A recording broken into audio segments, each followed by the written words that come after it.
Oi, gente, tudo bem com vocês? Uma live muito especial hoje. A gente vai fazer uma leitura do primeiro capítulo do meu livro. Sim, o meu livro que se chama Prismas. A nossa convidada aqui hoje será a Isabela Loures, que é ledora de audiolivros, trabalha com audiodescrição, dramaturgia, enfim. E ela tem uma voz linda. Ela já vai entrar aqui para fazer a leitura. E em seguida vocês podem fazer perguntas, né? Eu vou estar aqui para, enfim, responder dúvidas, perguntas, curiosidades, protestos, receber, enfim, críticas, elogios, o que vocês quiserem, beleza? Ai, gente, essa acessibilidade do Instagram deixa a gente doida. Oiê, Oiê! oiê, tudo bem? Tudo bem com você? Tudo. Você tá me ouvindo bem, Vicky? E eu tô enquadrada, bonitinha? Você é linda, lindona. Ah, obrigada. Tá super enquadrada. Ai, que bom. Eu não vou perguntar se eu tô bonitinha, tá? Eu só vou perguntar. Eu não enxergo, vou pedir para as pessoas aí responderem.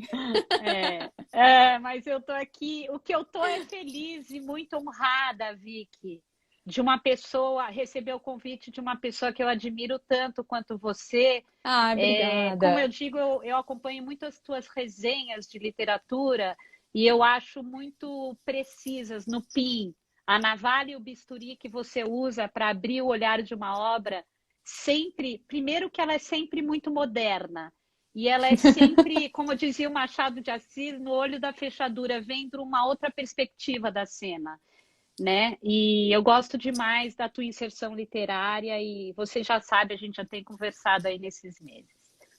Ai, obrigada. É ótimo ouvir isso de você. Você sempre tem uma citação para oferecer, né, de algum escritor. Eu acho isso incrível. Então, se apresenta para o pessoal brevemente, que você é a convidada Sim, aqui. sim, eu vou começar a apresentação com uma audiodescrição. Ah, E, ótimo, ótimo. e como a Ana Júlia Perrotti, ela falou algumas vezes que quando a gente está na rede, na nossa própria página, na próxima rede, a gente pode e deve brincar com os nossos aspectos de audiodescrição das próximas Sim. postagens. E aí eu tomei uma coisa para mim, que é cada vez que eu faço uma audiodescrição minha, eu mudo. Não o que eu Ah, sou, mas eu mudo as palavras, eu mudo a ordem brincando, eu brinco com a minha audiodescrição. Então, eu estou adorando. Então, agora eu vou fazer aqui uma audiodescrição, então, de beleza. hoje, né? Então, hoje, como uma boa curitibana, o meu cabelo está com topete, porque tá para cima, e ele é marrom com rajadinhas prateadas aqui em cima. Eu sou branca e tenho um rosto redondo de canceriana, lua cheia, assim. Mas Somos duas cancerianas. somos cancerianas. A minha sobrancelha, que ela é fininha, ela fica um pouco acima do óculos preto que eu estou usando. Meus olhos estão grandes, assim, por causa do óculos, aquela história que eu sempre falo, um narizinho pequeno, levemente torto, né? E uma boquinha cheia de dentes sorrindo no dia de hoje. Tô com um foninho É. de ouvido, coletinho de nylon preto e uma regata. Atrás, aquele velho quadro do gato preto ali, que dá bom agouro aqui pra gente.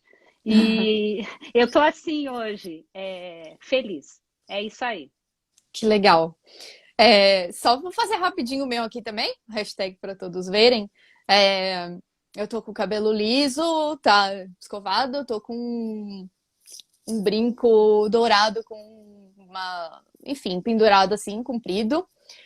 Tô com um suéter vermelho com uma gola alta, mas não é altona assim, é só altinha, fechadinha assim. Atrás de mim, acho que dá pra ver a cabeceira da minha cama, que é de couro, estofadinha, e azul marinho. E as borboletinhas de origami que eu coloquei aqui para dar uma alegrada no meu quarto aqui da minha universidade. E sou branca transparente, tô usando rímel, rosto redondinho, de canceriana, lua cheia, igual a Isabela disse. É, E é isso. É, temos 13 pessoas. Eu queria falar rapidinho sobre o projeto, né? Antes da gente fazer a leitura. algumas coisas bem, assim, básicas, porque, né, enfim, eu acho que o texto deve falar por si, a gente não pode ficar nunca explicando os nossos textos, né, como escritores, mas eu acho que é importante dizer que é um texto que me acompanha há muito tempo, que a gente vai ler aqui hoje, que praticamente me ensinou a escrever. Ele já teve 357 versões aproximadamente. E eu fui muito tateando dentro dele, assim, durante muitos anos. E ele acabou se tornando o TCC da minha pós-graduação em escrita criativa, né? Em escrita de ficção. E está praticamente pronto, né? Eu fiz uma metáfora no post esses dias que eu acho que eu gostei. Assim, ele nasceu, mas ele tá na UTI neonatal. E agora, no momento, eu vou deixar vocês darem uma espiadinha pelo vidro. Mas ele ainda não tá, assim, pronto para ir pro mundo. Ok? E é uma história de ficção, tá? É um romance. E é importante ressaltar, não é autobiográfico, apesar de existirem, né, semelhanças entre a minha protagonista e eu, não é uma autobiografia. Beleza, gente? Então eu acho que é isso. Tô bem animada, tô bem ansiosa aqui, inclusive. Então, se a gente puder, tudo certo, a gente já começa. Eu acho que sim, por mim sim. Eu também é uma coisa surpresa fazer uma leitura ao vivo, porque como eu trabalho com gravações, quando eu me atropelo na língua, como uma sílaba, ou não consigo chegar na entonação que eu quero, eu dou um rewind, eu volto e gravo de novo. E Sim, aqui a não, mas gente não tem vai a problema toque de nenhum. Tá caixa. ao vivo, gaguejar um pouquinho assim, dar umas erradinhas é normal, não tem problema nenhum. Então vamos lá. Vamos lá. Muito, muito alegremente, vamos para o primeiro capítulo do livro Prismas da Vitória, Isso. capítulo 1. Epígrafes, no plural. Quanto mais se desenvolve o mundo visual, mais extenso também fica o mundo invisível. Evgen Bavkar, fotógrafo cego. Nada me espantou tanto como sua singular aptidão para um grande número de coisas. E quando lhe manifestamos nossa surpresa, percebam bem, senhores, nos disse ele, que não sois cegos. Estais surpresos com o que faço? E por que não vos espantais também pelo fato de que falo? Denis Diderot em Cartas sobre os Cegos para uso dos que vêm. Capítulo 1. Quando criança, eu tinha medo do escuro. Acordava no meio da noite, percebendo que a lâmpada de cabeceira estava apagada. Gritava como se estivesse prestes a ser engolida pelo hálito quente de alguma criatura mítica. Mais crescida, a lâmpada de cabeceira não precisava mais ficar acesa, mas a sensação nunca me deixou. A sensação de acordar de um sonho febril, daqueles que parecem nos colocar uma camisa de força difícil de desenroscar, quase delírio. O peito infla, uma agulha apertando uma bexiga de aniversário. Aquelas ondas me devastavam, o baú de brinquedos aos meus pés, o abajur de um lado, a almofada de rolo, desde que nasci do outro, bloqueando a fenda entre a cama da minha infância e a parede, me impedindo de cair. Um lugar seguro. Suor frio, a pele feito papel, névoa angustiada que quase traz lágrimas aos meus olhos. Uma das muitas babás que cuidaram de mim e das minhas irmãs disse certa vez em tom bem indignado: Mas, menina, como é que você tem medo do escuro se você não enxerga? Para você é sempre escuro. Eu me calei. Ela estava errada. Não era medo do escuro, era medo do vazio. Do nada. Solidão. Medo de acordar no centro do labirinto, tatear ao redor e não encontrar o fio que me conduz. Há tempos, a menininha, com medo irracional do escuro, se foi. E, no entanto, a mesma sensação de conter mais do que é suportável me vem no avião quando os calmantes começam a perder o efeito, um sonho gasoso me espremendo de volta. A cabeça lateja, a coluna amassada na poltrona dura. Sem espaço para me mexer, os joelhos apertados na parte de trás da cadeira de outra pessoa, meu impulso é de começar a cantar. Não um cantar de alegria, um cantar para preencher esse espaço em branco, para cobrir esse zumbido mecânico bloqueando o mundo ao redor. A música é um refúgio, um plano de fuga. Cantar é terapia. Meu jeito de cuspir toda a raiva, frustração e medo que me pesam. Um lugar onde só eu posso ir e sozinha. Ser o meio para as palavras e som dos outros.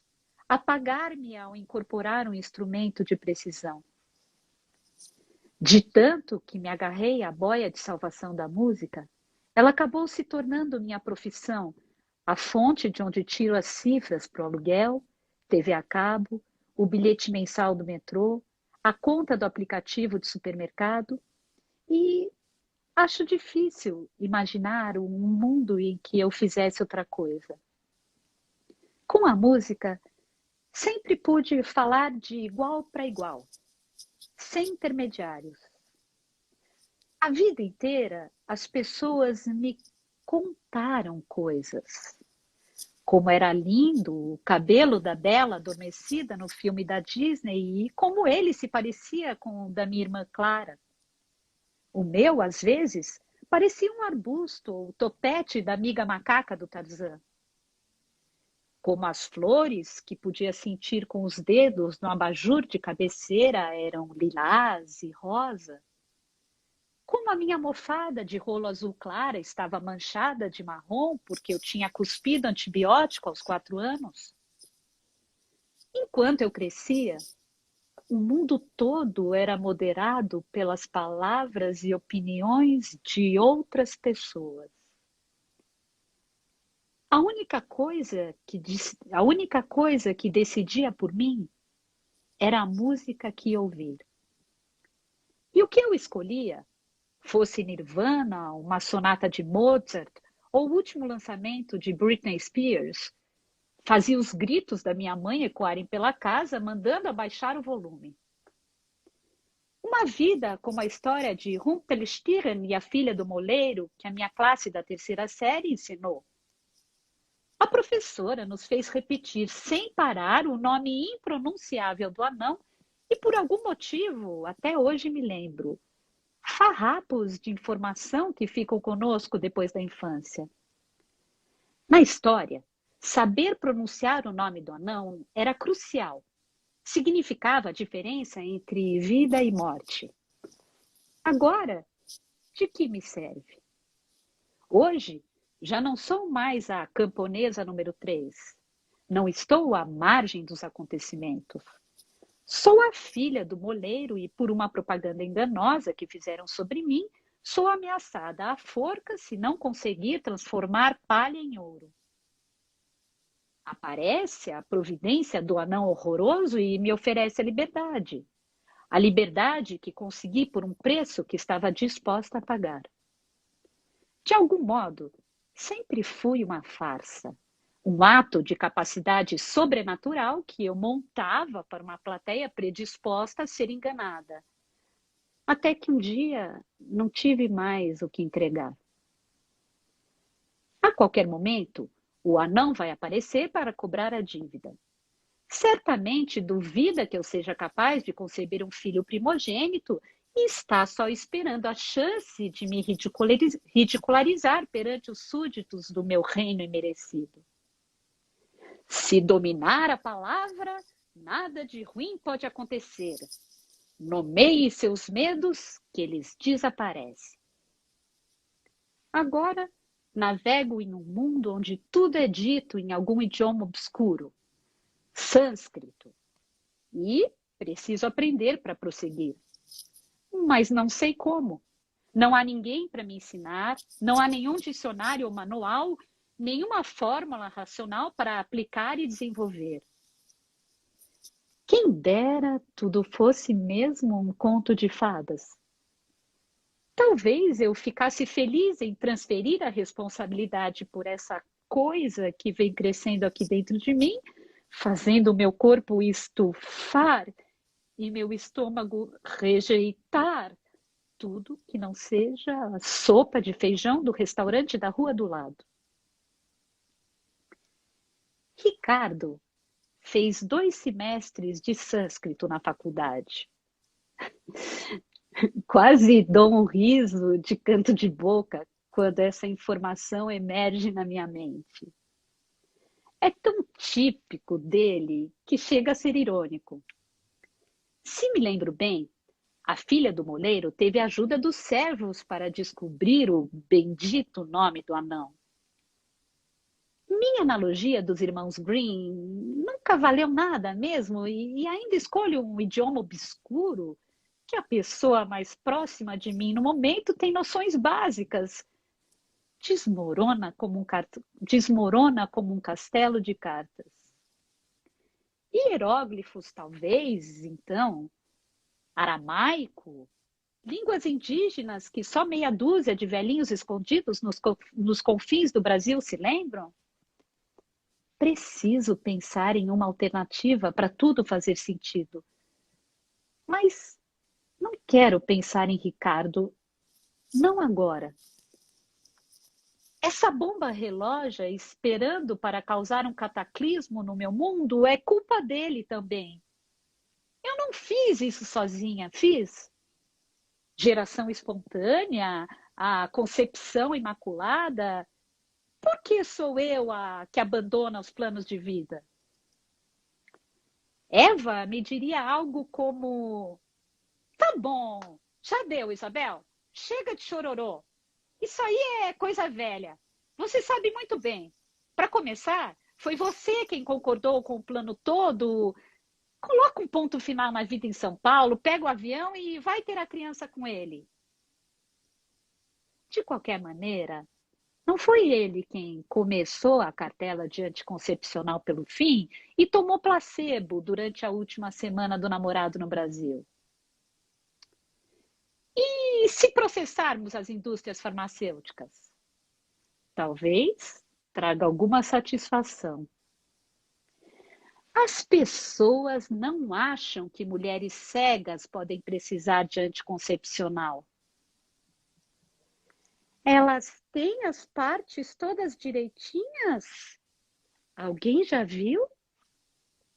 Quer dizer, como é possível achar o que vai onde sem enxergar? O ar frio e ressecado entra pelo meu nariz rascante no fundo da garganta. Tem o reflexo de apanhar a garrafa d'água dentro da bolsa. Não, melhor não. Vou acabar botando tudo para fora se beber água. Engulo saliva, tentando não pensar no tempo que ainda tenho aqui dentro, nem no que me aguarda do outro lado do Atlântico. Um problema de gente rica, blasé esse meu. Daquela gente fútil que tanto me esforcei para desprezar. Estar num voo para Munique e só pensar no meu edredom. Pelo menos não postei no Instagram. Mas, infelizmente, é verdade. O último lugar para onde gostaria de estar indo agora. Nada contra Munique. Munique é ótima. Só queria poder continuar minha vida do jeito que era. Meus alunos, minhas apresentações em casamentos e restaurantes caros. Ricardo nos fins de semana. Conversas de 3 horas por cima da mesa da cozinha com Eva. Quem sabe, até flertando com passagens aéreas para a Alemanha, pesquisando preços, pensando nas melhores datas, se o dinheiro sobrasse. Nada disso é mais possível. Essa vida escorregou do meu alcance, caiu no grande buraco do passado para nunca mais voltar. Poderia estar usando essas 12 horas inúteis para estudar um pouco mais da porcaria do alemão, pelo menos por distração. Mas com o zumbido incessante, parece quase impossível me concentrar em qualquer coisa fora de mim mesma. Talvez, se ainda tivesse a vontade que tive de aprender inglês, fosse mais fácil. Inglês é prático, econômico. Quem sabe se também tivesse aprendido alemão há anos, ainda criança, com a professora particular às terças e quintas? Minhas irmãs reclamavam que era chato e desistiram no segundo mês. Mas eu continuei até os níveis mais avançados para conseguir assistir aos filmes que todo mundo assistia. Claro, filmes dublados são para crianças e gente ignorante. Era o que me diziam. Eu sempre gostei de filmes e não queria estar no papel de burra. Minha obsessão incurável. Provar que consigo. Qualquer coisa. Dizem que o filho do meio é sempre o mais independente. Essa sempre foi a minha virtude, meu superpoder. Conseguir tudo o que eu posso sozinha, o tempo todo dispensando ajuda. Apesar do resíduo da minha visão ser perto do nada, não precisar de outras pessoas. A Isabel entende tudo tão rápido, aprende tudo tão fácil, resolve qualquer coisa em 2 segundos. Ela é tão guerreira. Perdi a conta de quantas vezes ouvi frases assim. Porque eu tinha que ser perfeita. Tinha que fazer tudo tão bem quanto outras pessoas. Melhor, se possível. Para não restarem dúvidas da minha capacidade. Para não deixar nada pairando no limbo dos elogios piedosos. Não há ninguém como a Isabel. O lugar dela é em um nicho solitário para onde ninguém mais é mandado. Uma categoria separada de ser humano. Nesse nicho cabem as exceções, os capazes de inspirar pena, admiração e sentimentos de autocongratulação nos outros, tudo de uma vez. Sorte que a minha vida não é como a da Isabel. Sorte que ela tem força para superar isso. Eu mesmo não seria capaz de sair da cama.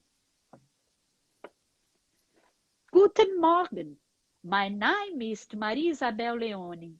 Ich bin nach München gekommen, meinen Freunden zu finden. Espero que esteja correto. Decorei a frase do tradutor do Google e não tenho certeza nem de qual palavra corresponde a qual significado. É como no tempo do conservatório em que eu decorava as letras dos líderes de Schubert para a prova de canto sem fazer ideia do que estava dizendo. Agarrar-me ao som, ficar só na superfície. Também devia ter procurado, como se diz, grávida. E se perguntarem na imigração? Mas, no fim, eles não precisam perguntar nada. Basta um olhar. Ich bin, du bist, sie, es ist, wir sind, du bist, sie sind. Deus, como é que Ricardo conseguiu decorar essa bobajada toda em 5 línguas? Quem sabe sânscrito fosse mais fácil de decorar. Tudo que é inútil gruda na cabeça muito mais fácil do que a chave para os problemas do momento. Tudo bem, 4 línguas. Ele não deve ter chegado a tanto na introdução do sânscrito. E aprendeu Yiddish em casa, o que torna o alemão muito mais fácil. Sempre achei que Yiddish fosse uma língua morta, que tivesse desaparecido nas câmaras de gás de Hitler e não se ensinasse mais para as novas gerações das famílias judaicas. Só descobri o contrário quando presenciei conversas inteiras num patuá ininteligível na casa dos avós dele. Ali, o português puro só é usado em situações muito excepcionais, como para se dirigir a Chixi, que o Ricardo trouxe. Também aprendi naquele dia que o fato de eu não enxergar era a menor preocupação para eles.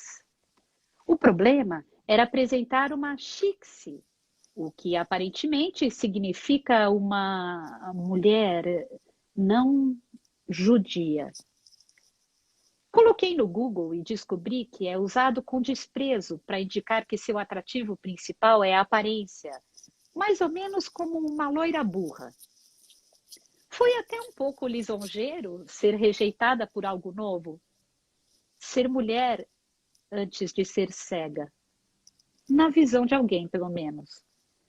Mas, no final das contas, desde que sua irmã bateu o pé e foi exercer a carreira de advogada em vez de cuidar dos filhos, o fundamentalismo da família Weissmann parece ter sofrido algumas rachaduras, bom para mim.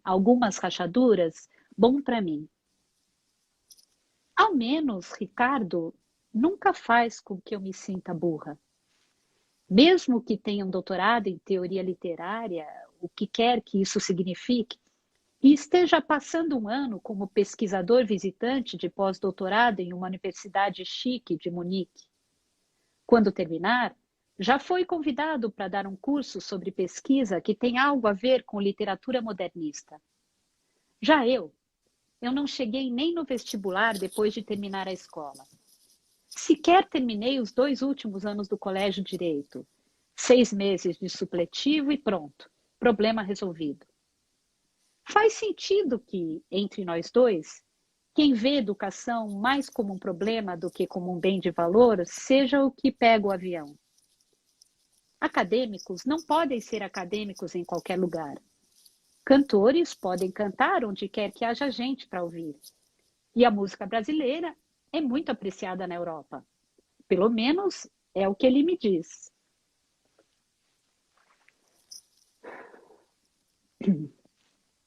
Sinto saudades das suas mãos. Foram o que me atraiu primeiro. Eva destacou muitos dos seus atributos quando me recusei a ir tomar um café com ela e o colega que achava ser um bom pretendente para sua companheira de quarto solitária. Eva tem muitos amigos acadêmicos, colegas de universidade, estudantes, gente do teatro experimental. Estão sempre aglomerados na sala da nossa casa, enrolando baseados e conversando sobre coisas que não entendo bem. Me tratam como se eu fosse uma pessoa rara, interessante, feito um bicho exótico que desejam analisar fazendo cara de conteúdo. O exemplo da superação, a mulher empoderada. Empoderada. Uma palavra com tanta força que, repetida a exaustão, só me parece vazia. O sucesso apesar da deficiência. A pessoa a admirar e até temer um pouco. A criatura que eles gostam de observar e perguntar se como a natureza pode criar existências tão diversas e, no entanto, tão iguais. Eva não. Só a maioria dos amigos dela. Ele também é músico, sabia? Toca violino. Violino? Sério? Tem certeza que ele gosta de mulher? Foi a minha resposta de má vontade. Tenho, porra! para de preconceito!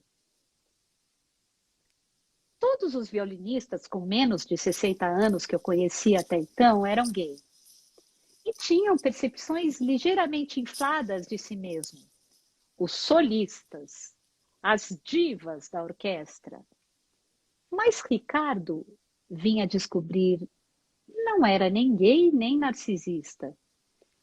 Ele diz que se apaixonou pela minha voz quando me ouviu cantar pela primeira vez. Como Odisseu e as sereias. Não sei se acredito muito nisso. Ricardo lê demais. Ele foi inocentemente convidado ao nosso apartamento para discutir qualquer coisa na dissertação da Eva. Eu estava estudando meu repertório no quartinho do piano, bem ao lado, onde dou as minhas aulas. Alguns dias depois, ele foi até o restaurante onde eu cantava. Sexta-noite, o repertório de jazz e MPB, o mesmo restaurante onde Giacomo, meu ex-professor de piano e atual parceiro, estava com raiva de mim porque cheguei atrasada 5 minutos antes da hora marcada da apresentação. Giacomo é uma das poucas pessoas em São Paulo que ainda liga para a pontualidade. Gritou os palavrões em italiano de sempre. Eu respondi com as 2 ou 3 frases feitas que aprendi com meu avô. Sabia que a maior parte da braveza era só um papel que ele gostava de interpretar. A caricatura do italiano hiperbólico.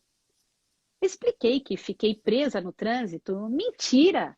Na verdade, deixei o tempo passar consertando o cabelo. Outra desculpa que eu dava para mim mesma. Os remédios para dor, que eu não deveria estar mais tomando, me fizeram dormir e acordar suando no calor de novembro, o cabelo desgrenhado. Sentei no meu banquinho ao lado do piano elétrico de Giacomo, que quase jogou o microfone em cima de mim. Pedi para ele arrumar a frequência grave, sempre muito baixa, e ele ajustou os botões giratórios da mesa de som milimetricamente, como ninguém com quem já toquei na vida sabe fazer. Ordem. Alívio. Ele tocou a melodia de Maria, de Leonard Bernstein, seu velho jeito de chamar minha atenção, uma referência provocadora ao meu nome completo, que ele sabe que eu odeio. Eu sorri. Estamos bem. E as primeiras notas de Vinícius de Moraes saíram de dentro de mim.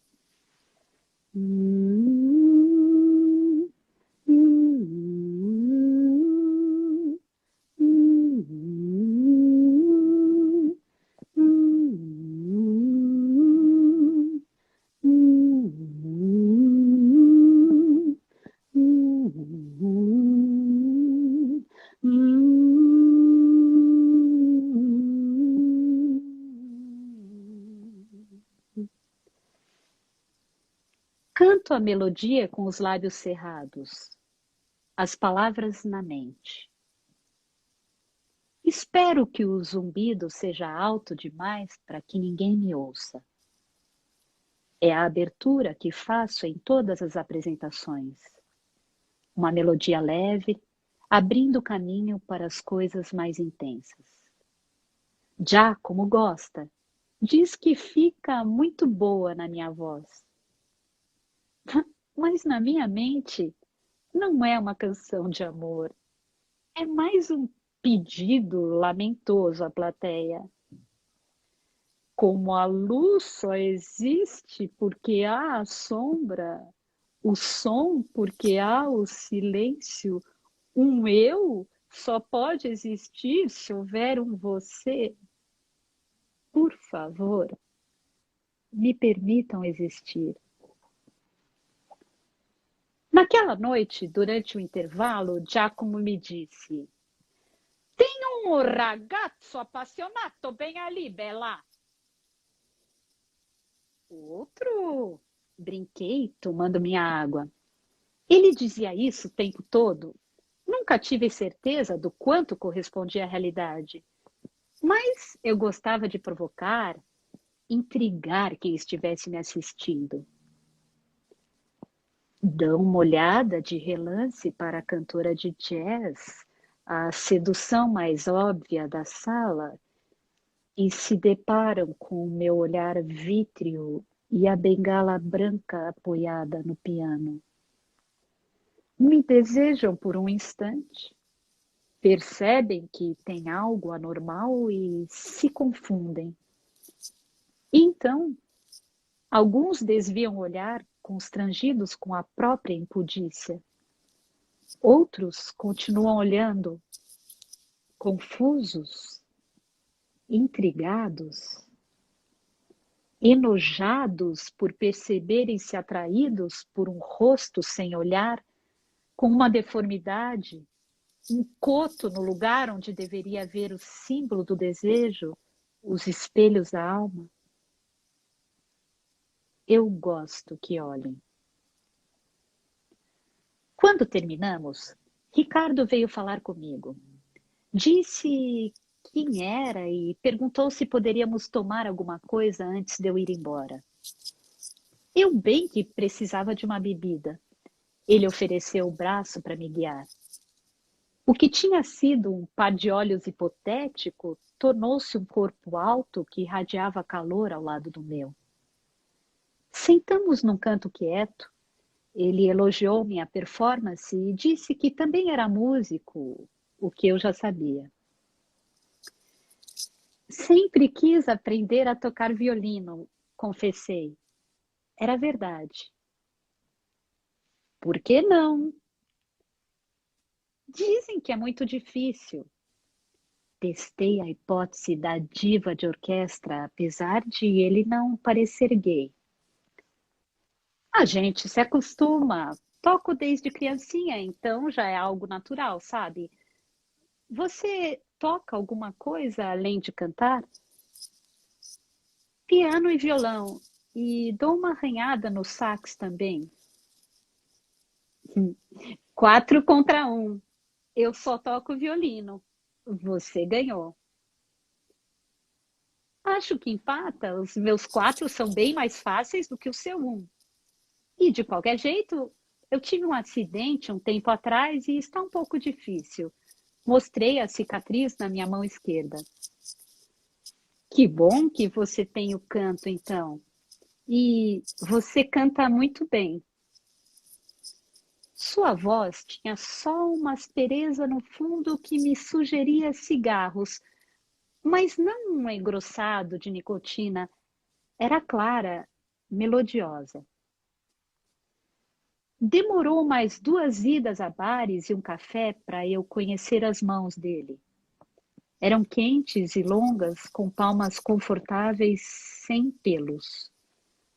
À direita tinha calos nas pontas dos dedos, das cordas, versões maiores dos que eu tenho na esquerda. Na outra, uma protuberância na lateral do dedo médio de tanto escrever. Pareciam certas, seguras. Não quis soltá-las nunca mais. Depois disso, demorei mais outras tantas semanas para descobrir que seus olhos são azuis. Azul vivo, elétrico, como um contorno mais escuro, brilhantes, feito 2 faróis de luz. Foi o que o namorado do meu primo Murilo disse quando viu a foto do meu celular. Àquela altura, Ricardo e eu já nos conhecíamos há um mês. O traço mais marcante de sua aparência e que só consigo alcançar com palavras dos outros. O avião dá um tranco. Minha barriga está pronta. É a deixa para experimentar movimentos novos. O remédio para enjoo também não faz mais efeito. Tenho que apertar os lábios para segurar a explosão de bile. Por favor, não aqui, não, não agora não. Tenho vomitado pelo menos uma vez por dia há 6 meses, com algumas poucas exceções, e ainda não me acostumei. Antes, fazia 8 anos que meu esôfago funcionava estritamente numa mão só. Tantas vezes aconteceu e nunca me importei. Em banheiros sujos de boates, de festas aleatórias ou de casas de fazenda de algum amigo de amigo. Eva segurando meu cabelo para trás, o zumbido da música alta vibrando na parede de azulejos. Depois, lavava a boca enquanto me equilibrava nos saltos, consertava o batom e voltava para a pista de dança pelo braço da minha amiga como se nada tivesse acontecido. Pedia uma coca no bar e continuávamos de onde tínhamos parado. Os papéis nunca se invertiam.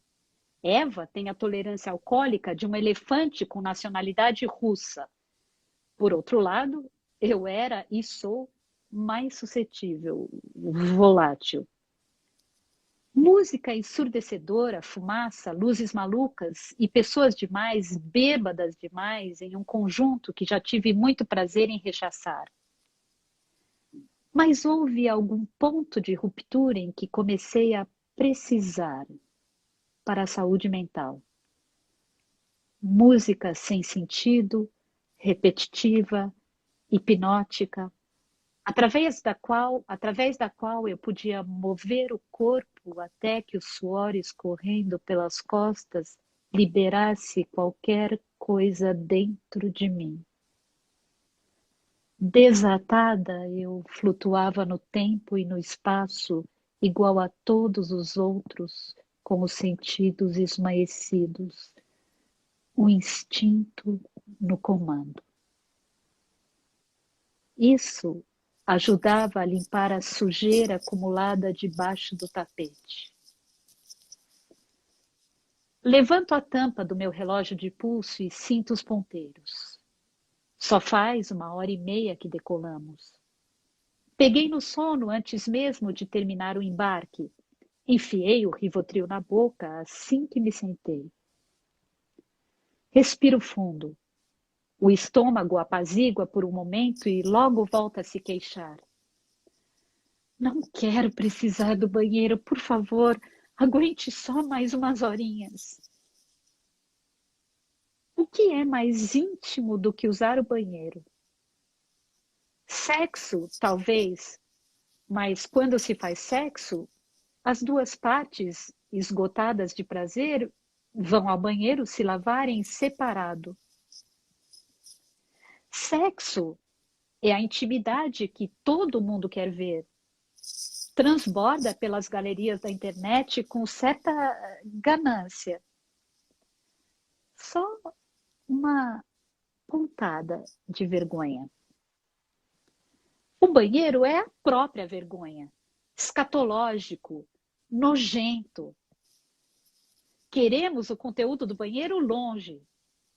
Vamos ao banheiro quando queremos ir embora, ficar sozinhos num lugar pequeno onde só cabe um e sua vergonha, onde só cabe um eu e sua vergonha.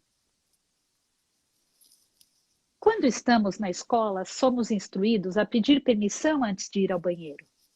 O professor nunca pergunta o que vamos fazer lá, e a resposta verdadeira raramente é ligada à atividade de higiene. Depois de mais crescidos, podemos ir sem pedir. Pedir permissão é então considerado ridículo. Quando você não pode ver, é difícil, quase impossível esgueirar-se discretamente para fora da sala.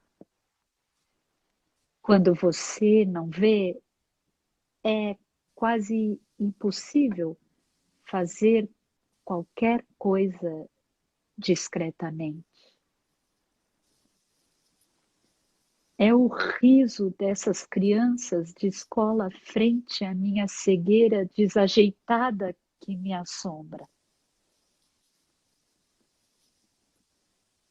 Sei bem como seria se tentasse ir agora. Eu faria um movimento para ficar de pé, acordando as pessoas ao meu lado com esta barriga. Moveria os quadris inflados pelo corredor, roçando carnes adormecidas de ambos os lados. Eu me encostaria num canto, na iminência de uma passagem maior, esperando que algum comissário de bordo aparecesse.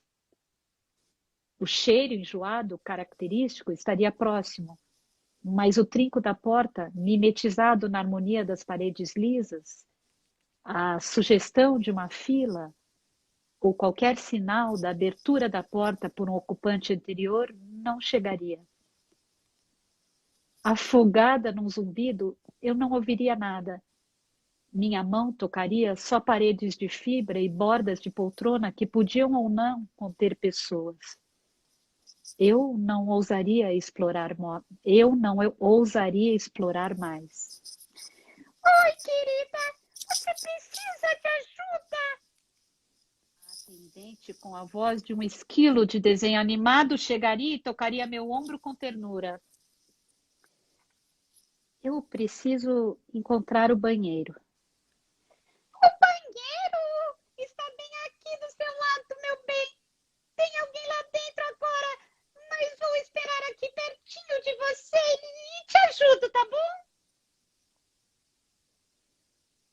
Sim, obrigada.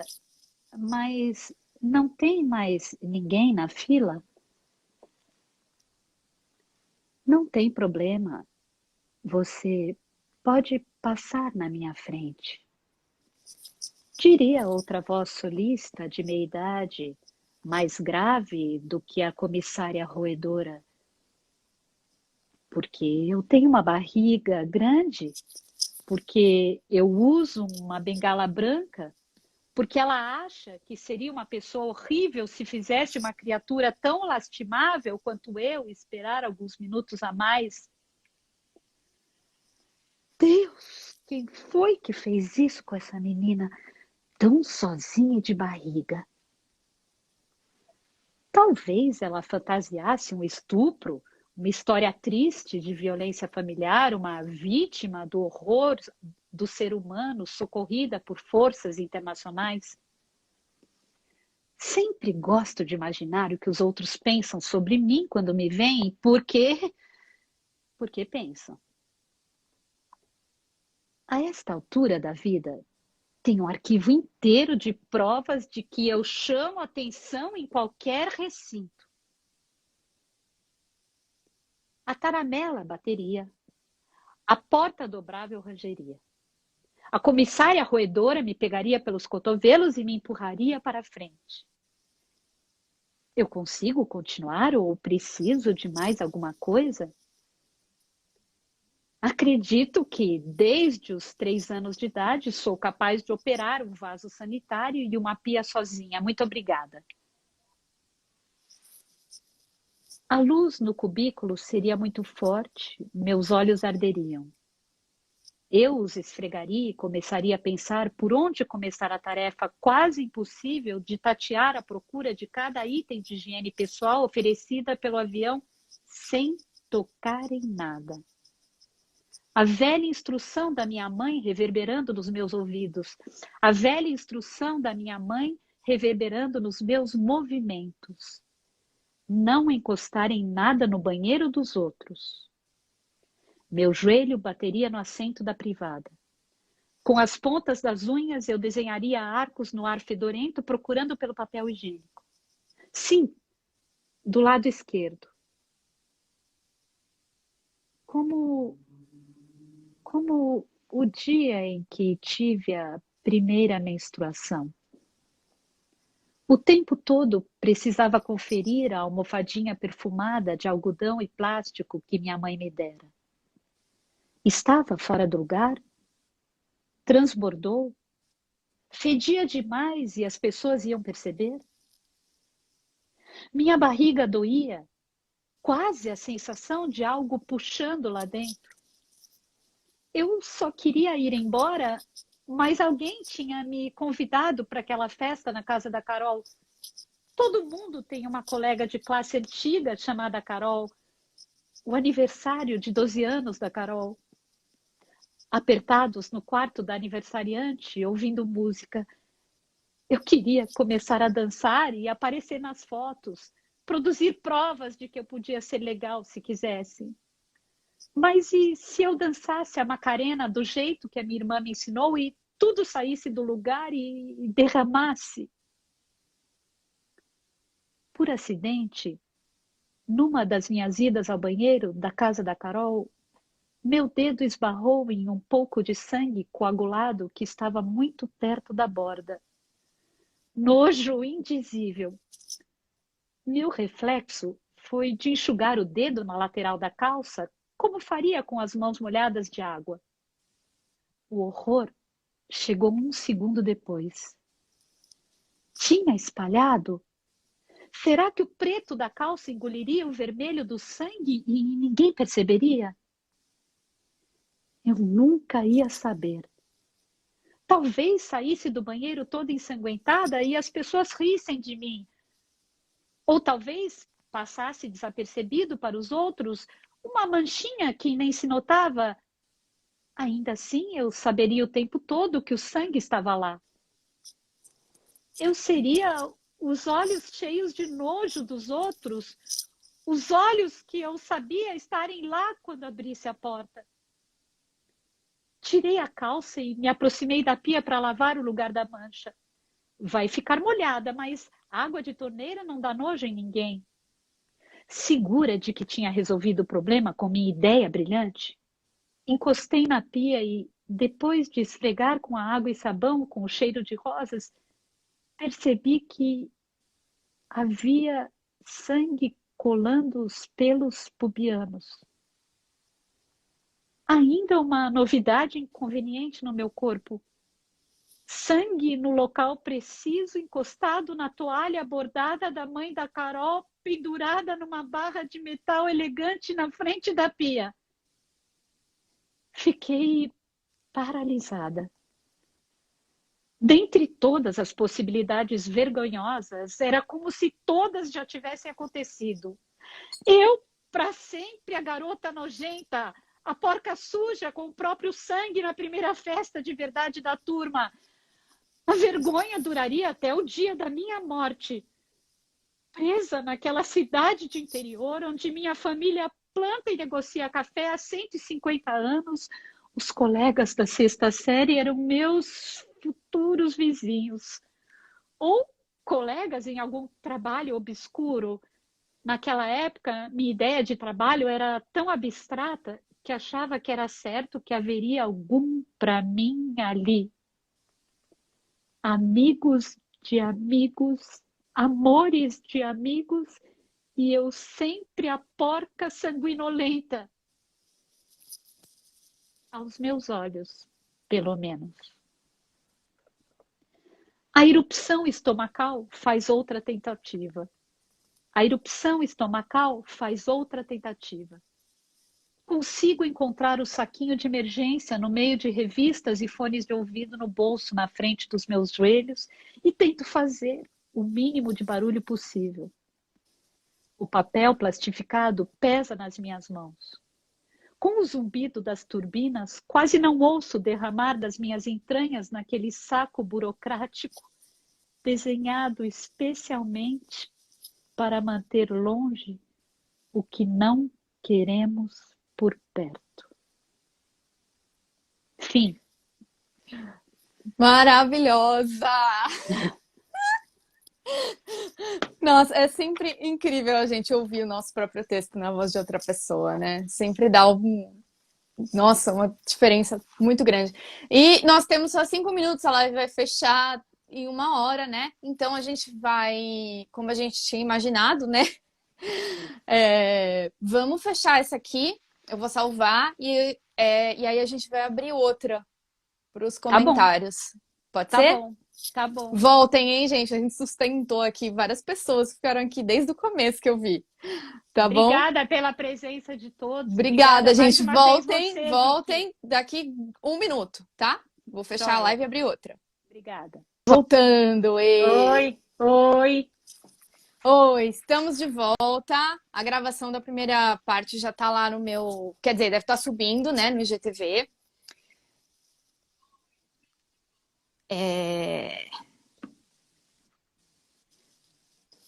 Pronto. Tudo certo aí? Tudo certo, Vicky. Tô aqui.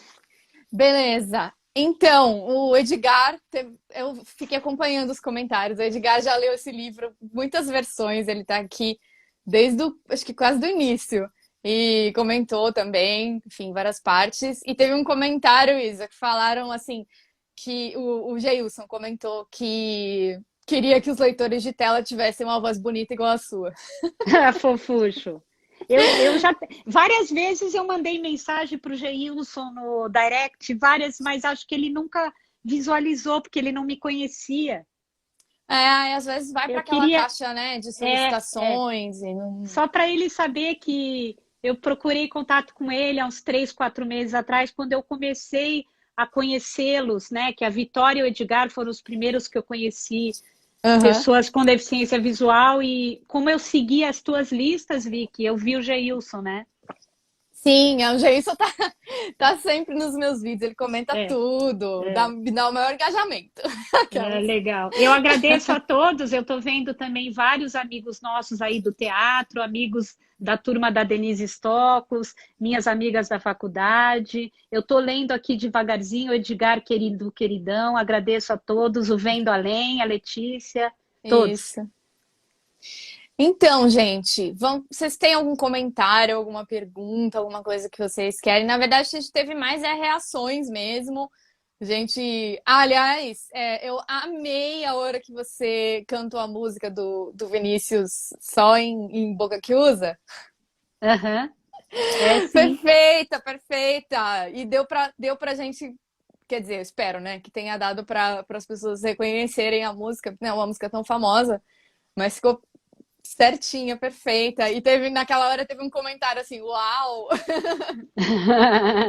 você mandou muito bem".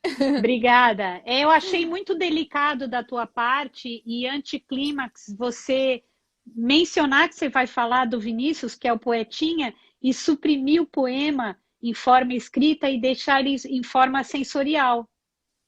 Você deixou, Na porque a gente verdade, no conhece a texto em letra. si, tá É, escrito a letra, né? Ali em itálico, e aí em seguida fala que a personagem, na verdade, estava pensando, né? Tava cantando na cabeça, como a gente aham. faz Eu muitas vezes achei na vida. lindo.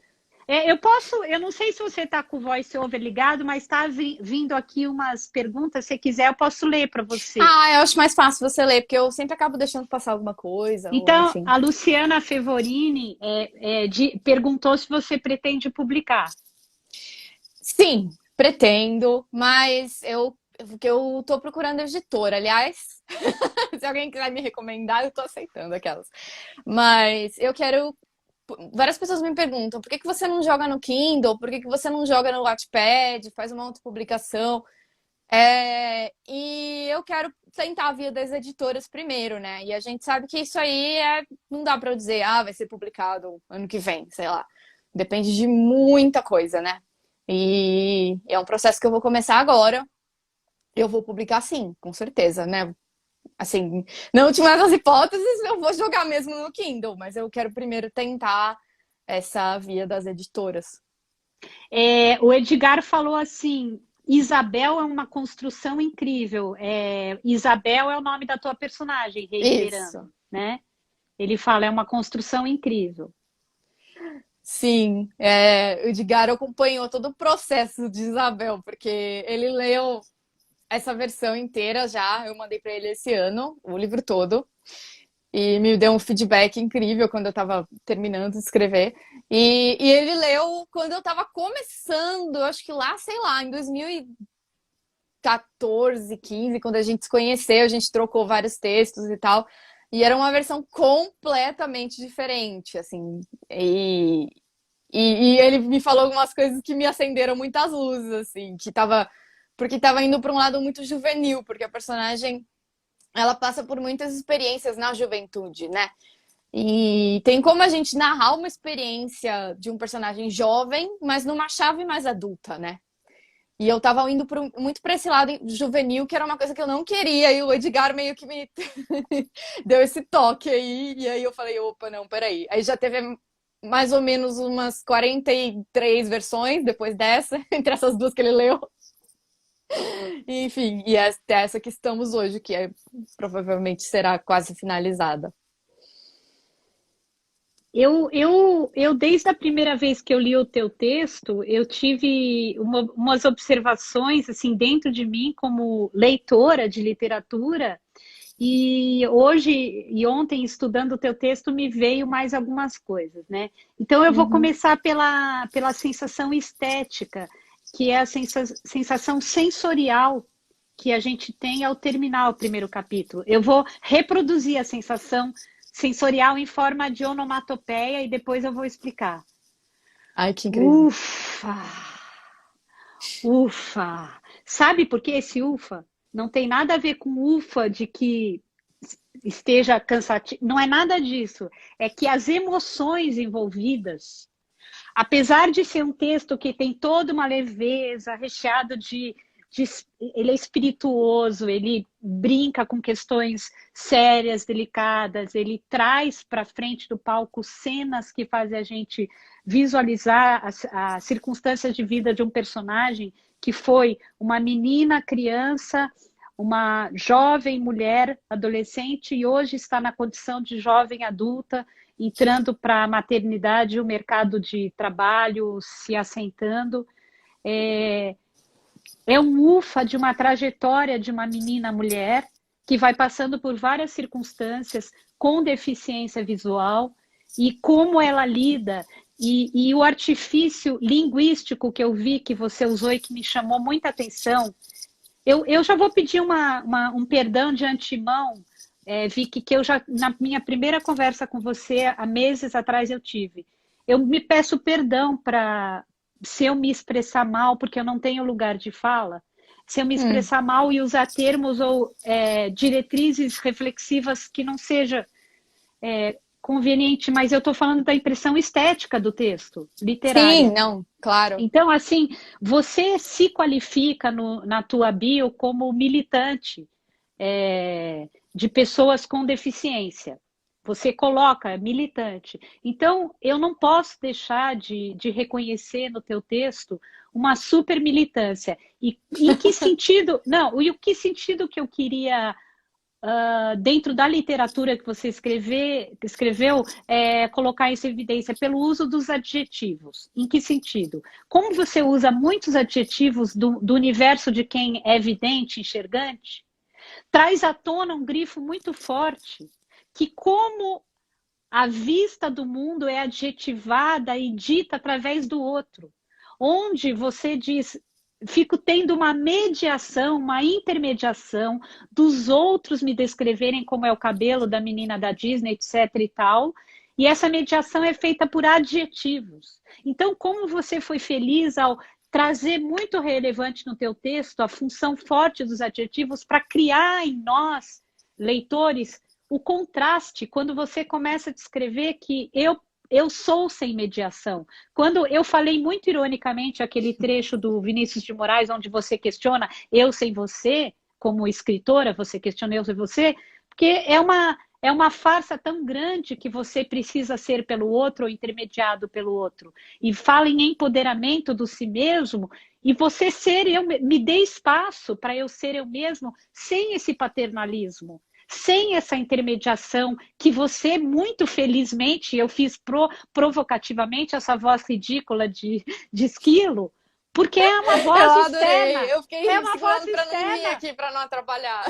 É uma voz externa que metaforiza, que incorpora esse paternalismo, essa visão da pessoa com deficiência como um lugar, entre 15 aspas, de alguma limitação ou de alguma diferença. Uhum. Então, esse contraste substantivos e adjetivos, e substantivo como algo substancial, e adjetivo como algo coadjuvante, eu amei na tua construção literária. Esteticamente, me causou esse ufa, esse ufa. Esse teu texto, ele não é fácil de ler, porque ele é permeado de vivências internas muito difíceis, doloridas de adaptação, porque eu não senti que a pessoa cega, o problema dela é a adaptação com o mundo. É uma adaptação em contato com o mundo. Quando ela fala dos Sim. amigos, dos colegas, do imaginário do que seria aquele sangue na toalha ou na roupa, é o com o outro que pode, o terror daquelas crianças naquele olhar de ambientes infantis. Então, eu queria só reiterar esse ufa, que é permeado de tantas emoções e reflexões, e se a gente não tem esse lugar de fala, você nos arrastou para esse lugar vivencial. Por quê? Vou fechar minha fala que é assim. Eu acredito que a obra de arte, ela só é obra de arte quando ela te quebra por dentro, mexe nas tuas vísceras, remexe, te arrasta. Sabe arrancar a víscera? Te arrasta para um outro lugar. E esse teu texto nos arrasta para esse lugar que, se eu não tenho lugar de fala, eu passei a ter o lugar sensorial estético, porque eu existi no teu texto. Com esse grande cansaço emocional, não cansaço do texto, que é essa travessia aí de 12 horas metafórica entre América e Europa, vamos dizer, essa travessia que você propõe como local da cena. Desculpa falar tanto e desculpa se eu errei Não, alguma é pra falar exclamação. mesmo. Eu tô adorando ouvir, porque é Desculpa. ótimo quando a gente escreve e a gente tem o retorno do leitor, que é exatamente o que a gente pensou quando que a gente gostaria que o leitor estivesse pensando, sabe? Sim. Então, mensagem transmitida com sucesso, Super, sabe? super. E assim, essa sempre foi a intenção, né? De colocar a voz de uma pessoa com deficiência visual, com a verdade ali, nua e crua, sabe? Porque, e não tem texto, ele não tem nenhum momento de escrita, assim, por exemplo, eu estou contando essa história aqui porque eu estou escrevendo um livro. Ele não tem um momento em que o protagonista em primeira pessoa tá ali escrevendo, né, um livro. É como se tivesse ali sei lá, um dispositivo mágico na saidinha do cérebro dessa pessoa que tá só ali reproduzindo e traduzindo para você, né? Em literatura a gente tem essa liberdade. E eu quis fazer isso, né, para colocar no mundo esse tipo de experiência, né? Porque eu tenho certeza que tem várias pessoas aqui que eu sei que têm deficiência visual, e é uma luta constante que a gente tem para fazer acontecer o nosso jeito, para lutar contra um mundo que é muito visual e que não se desapega desse visual, né? Que não consegue conceber um mundo em que simplesmente você não enxerga o cabelo da princesa da Disney. E você, ao mesmo tempo, pode curtir o desenho da Disney quando você é criança, como uma experiência estética diferente, né? Você fica muito amarrado nessas impressões que não são suas, né? E você é quase um processo de autoaceitação e de muita luta, né? Alguns casos mais, outros menos, de você fazer prevalecer o seu jeito de ser, né? Então, e o seu jeito de errar, porque muitas vezes a gente, por exemplo, tá na rua e a pessoa quer que a gente ande normalmente. E você dá uma pequena desviada, ou você vai por um caminho que não é o caminho que todo mundo faria, e a pessoa te puxa, sabe? Ela não deixa você fazer do seu jeito. Não deixa nem você começar, sabe? E esse, obviamente, isso é uma coisa muito minha, porque eu vivo isso, né? E o que eu falo, que Isabel não sou eu, né? Mas pode ser que eu seja Isabel, um pouco. Né? Ou que a Isabel, ela condense muitas experiências dessa menina, criança cega, dessa moça, criança cega, dessa mulher cega, neste sentido. Você atravessou muito pelo feminino, né? Sim. Você pegou ícones do feminino. Sim.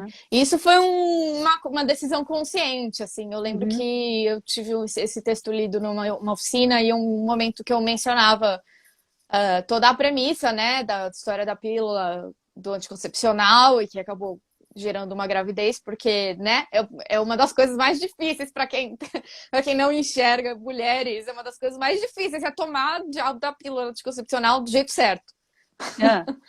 E porque, né, eles têm cores, tem desenhinho para você seguir, e nenhuma delas é acessível, sabe?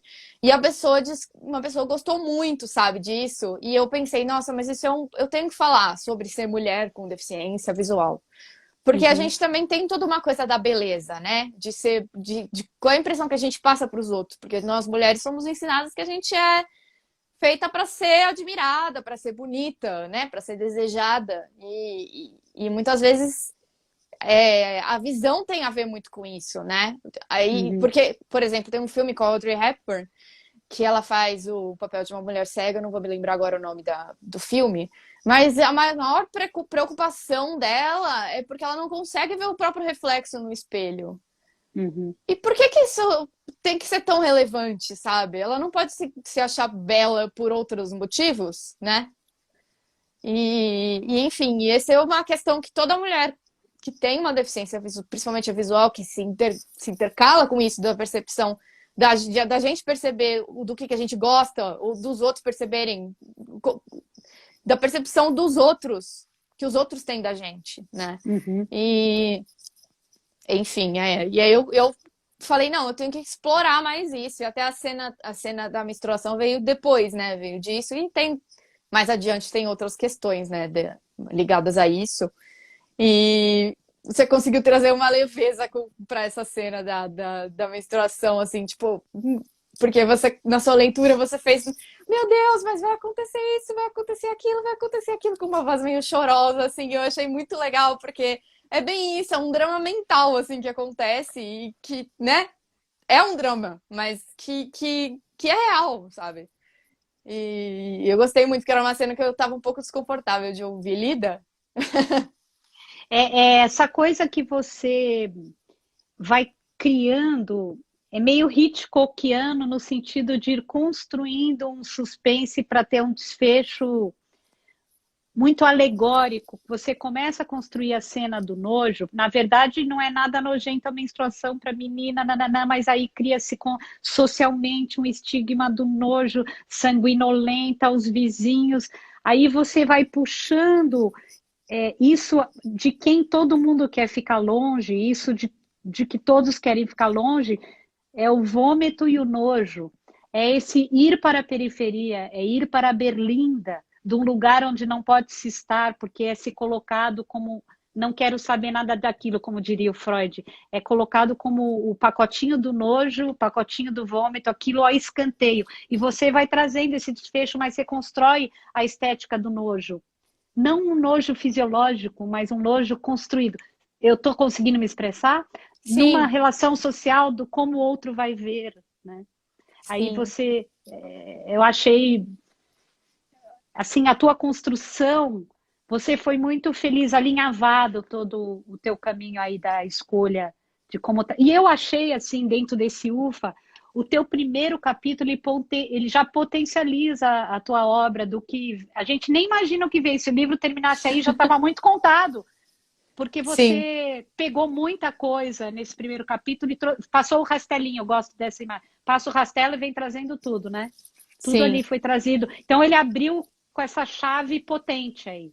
Abriu um espectro de visão do personagem aí. Que bom, que legal ouvir isso. Bom, eu não vou contar o que vem a seguir, a única pessoa que sabe aqui é o Edgar. A Laísa também sabe, eu não sei se ela tá aqui, mas a Laísa também leu até o fim.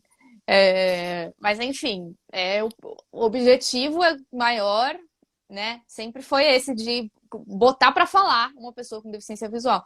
E é engraçado que esse livro ele teve muito. Eu comecei a escrevê-lo com 15 anos, mais ou menos, 16 por aí. E que faz bastante tempo. E eu, assim, eu escrevia. E era um processo meu também, de me aceitar para o mundo, sabe? Enquanto eu escrevia versões, enfim, embrionárias aí do livro. E foi mais ou menos a época em que eu comecei a perceber, sabe? Que a gente, com essa idade adolescente, né? A gente começa a constituir o nosso sujeito, né? De fato. E a gente entende, né? Assim, de maneira mais consciente a nossa diferença entre nós e os outros, né? Porque... Até ali eu entendia que eu não enxergava, mas não era uma grande questão em relação aos outros, sabe? E foi um processo muito importante para mim também, para mim como pessoa, Vitória mesmo, escrever esse livro e terminá-lo, né? E ele virou uma coisa totalmente diferente do que ele era lá atrás. Mas, enfim, eu acho que todo mundo que tem alguma deficiência tem que passar por esse processo, né? De aceitar que você não vai ser igual aos outros e abraçar essa diferença, porque senão você vai ser infeliz pro resto da sua vida, né? Uhum, uhum. Temos mais algum comentário? Deixa eu ver se dá para mexer aqui. Eu não sabia mexer, primeira live da vida que eu estou participando. Quem? O Ah, você. Edgar, Ah, tá. o Edgar falou: acho maravilhoso como as personagens de Prisma passam longe do maniqueísmo. Sim. O Geilson falou assim, ó, agora muitas pessoas vão saber os perrengues que uma mulher cega passa. Você disse que viu nos mínimos detalhes. Aí, Vitória, ainda o Geilson, Vitória, você aceita fazer uma live comigo sobre seu livro? A gente pode falar também do seu canal no YouTube, de toda essa sua militância nas redes sociais, vai ser muito legal Ah, o meu beleza, feliz. manda inbox aí depois. Aí o Edgar falou que Victoria tem um humor inteligente, nada óbvio, delicioso. A Camila Pois é, Dotê. eu lutei um pouquinho com isso aí, né? Porque a gente, na pós-graduação de escrita, a gente passa 2 anos tendo nosso texto lido por um grupo de pessoas, né? É, E aí, toda semana não, mais ou menos uma vez por mês a gente manda algum texto, né? E eu tinha um outro projeto, depois eu troquei para esse e tal. E algumas vezes as pessoas comentavam que o meu texto era meio inconsistente, porque em algumas horas ele era meio muito assim, profundo e denso né, denso e tenso. E em aham. muitos e aí do nada eu solto uma piada. Não, muito espirituoso. E assim, e eu acho que isso é muito da minha personalidade. Eu sou muito assim, sabe? Eu sou muito Uhum. do alívio cômico. E de rir das coisas, né? Vocês que me conhecem, vocês sabem que eu gosto muito de rir das coisas que as outras pessoas ficam simplesmente sofrendo e chorando e remoendo. Dou risada e pronto, sabe? E é uma coisa do meu estilo que eu tive que bater o pé em alguns momentos, porque, né, essas oficinas são meio muito assim, né? Eles são.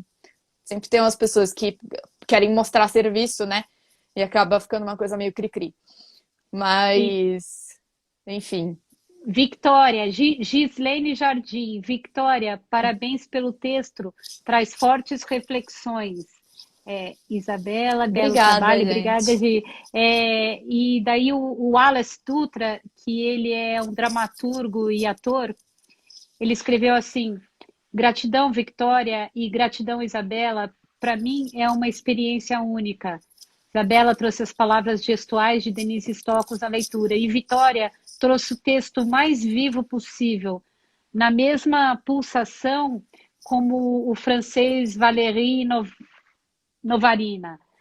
Torço muito por este livro, pelo Leia Mulheres e Mundo Afora, e ele tinha falado no outro comment que adorou o livro. Ai, Uhum. obrigada, gente. O Eu fiquei Wallace é muito muito feliz. inteligente, muito querido. Ai, eu fiquei muito feliz que a gente sustentou várias pessoas que assistiram assim do começo ao fim a sua leitura. Obrigada. E assim, oscilando um pouquinho, né? Mas a gente sustentou assim umas 15 pessoas. Nossa, eu fico muito feliz, Eu, porque, que, enfim, eu, eu tô meio ausente do Instagram e eu tenho furado aí algumas periodicidades dos meus vídeos, porque eu tô morando aqui na Inglaterra e, assim, a vida tá levemente caótica. Mas é muito, muito bom, é muito gratificante, sabe? Você falar e ter pessoas ouvindo do outro lado, né? Você não tá muito falando bom. sozinha. Eu Quer queria, dizer, queria agradecer, só um parênteses, a presença da minha mãe, que eu estou vendo aqui, Vicky, que ela, ai, que legal! ela sempre diz Belinha, ela me chama de Belinha, eu não sei mexer no. E ela mexeu e entrou. Queria Ah, agradecer e mandar um beijo. beijo pra mãe da Isabela. É. E então, eu quero falar, né? Falar que eu disse que falar e ter alguém ouvindo, na verdade, quem tava falando é a Isabela, né? Enfim, ventríloca, a partir de mim, né? Enfim, as palavras, o texto é meu, mas a voz é sua. Eu achei assim o teu título já da primeira vez que eu a primeira vez que eu vi o teu título Prisma, eu acho ótimo, né?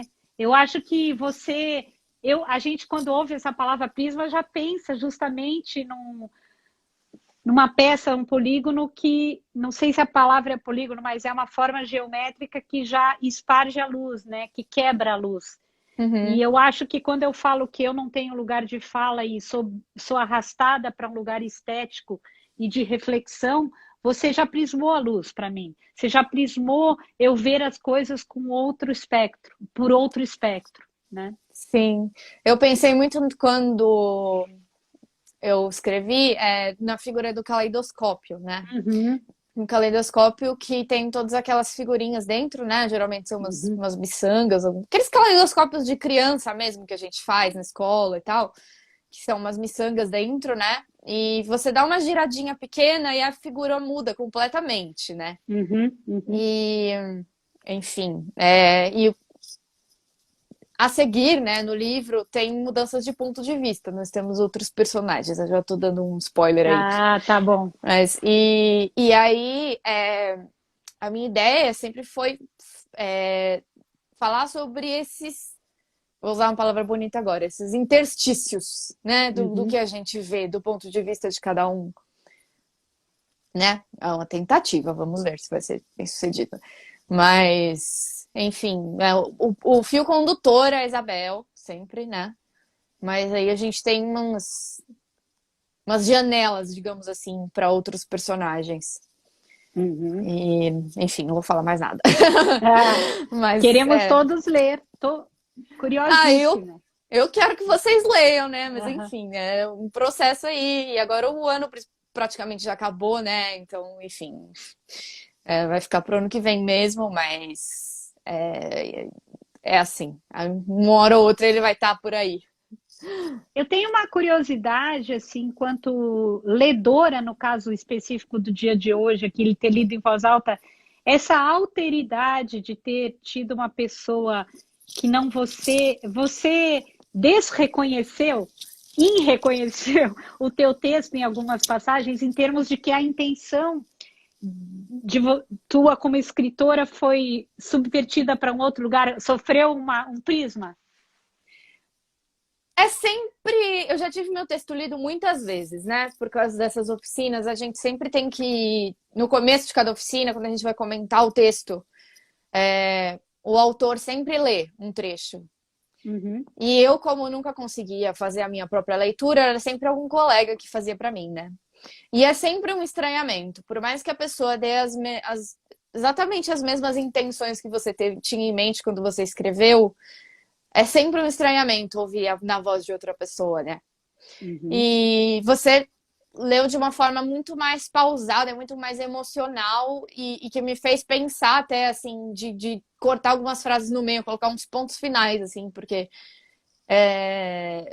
de necessidade de alguns respiros, assim, para ressaltar o peso de algumas palavras, Sim, sabe? sim, E sim.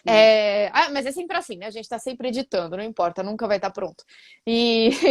Mas eu achei que em muitos momentos você deu intenções que eu falei que legal que ela tá ressaltando isso, porque eu pensei, né, quando eu escrevi, lendo, que isso é importante, sabe? Esta Uhum, parte. E você uhum, captou isso muito bem. uhum, uhum. E eu tinha em mente uma leitura mais dinâmica, assim, mais rápida, mais veloz.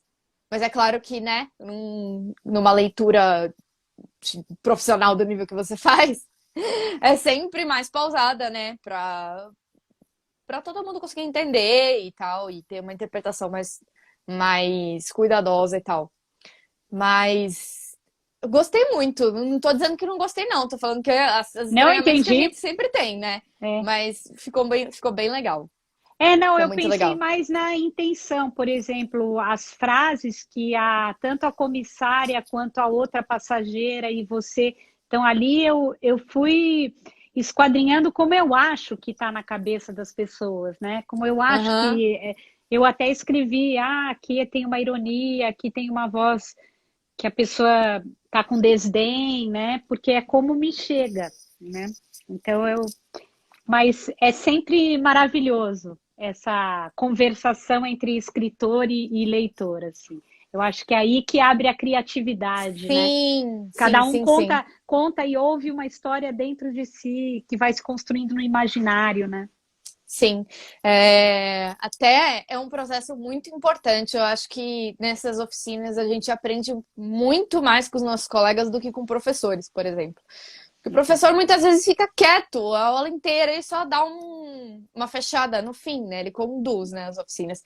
E é muito importante para você, como escritor, ouvir o feedback dos seus leitores, né? Uhum. E eu recebi até uma mensagem esses dias de uma pessoa dizendo que desistiu de ser escritora porque morria de vergonha das pessoas lendo o texto dela. Entendi. E com o julgamento, sabe? E acho que essa é uma barreira que a gente tem que ultrapassar, né? A gente perde umas noites de sono no começo por causa disso, quando a gente entrega o texto para os outros lerem. Mas eu acho que é um processo e é muito importante a gente, né? Eu dou aula de escrita, eu falo sempre isso, né? Você vai achar que eu vou ficar julgando seu texto? Não vou, porque é importante você ter a impressão do seu leitor, faz muito parte do processo. E você ouvir, às Aham, vezes, umas verdades também, né? aham. Ouvi muito, passei 2 anos ouvindo verdades. Ah. É o expor-se para que venham colocar a faquinha na nossa e criem uma ferida narcísica em nós. Porque Exato. quando a gente está criando o texto fechado, nós e a nossa folha em branco, ou nossa tela em branco, está no nosso universo, não tem interferência. Aí, quando vem alguém de fora, vai rasgar com ferida narcísica a interlocução ali em relação à tua obra, né? Sim, exato, exatamente. Uhum. Pode ser meio exaustivo, às vezes, né? Mas acho que faz muito parte do processo. E é bem isso, assim, e serve para empurrar a gente para frente, né? Sim, sim. Né? Na Aham. força, às vezes. Muito bom.